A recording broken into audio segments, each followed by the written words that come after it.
রক্তের কোনো সম্পর্ক নেই, তবুও অজানা এক মানুষের মৃত্যুর খবর শুনে হৃদয়টা এমনভাবে ভেঙে পড়েছে। এই ব্যথা কি আগে কখনো অনুভব করেছি? নিজেকেই প্রশ্ন করি। সব সম্পর্ক রক্তে বাঁধা থাকে না। কিছু মানুষ না জেনেই না চিনেই হৃদয়ের সবচেয়ে নরম জায়গায় স্পর্শ করে যায়, আর চলে গেলে রেখে যায় নামহীন এক দীর্ঘ কষ্ট।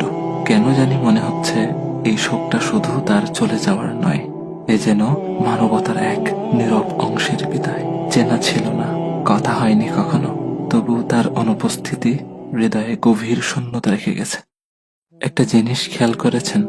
আমার ভাই ওসমান হাদিকে গুলি করা হলো জুমার নামাজের পর, আর তিনি তার রবের ডাকে সাড়া দিয়ে চলে গেলেন জুমার রাতে।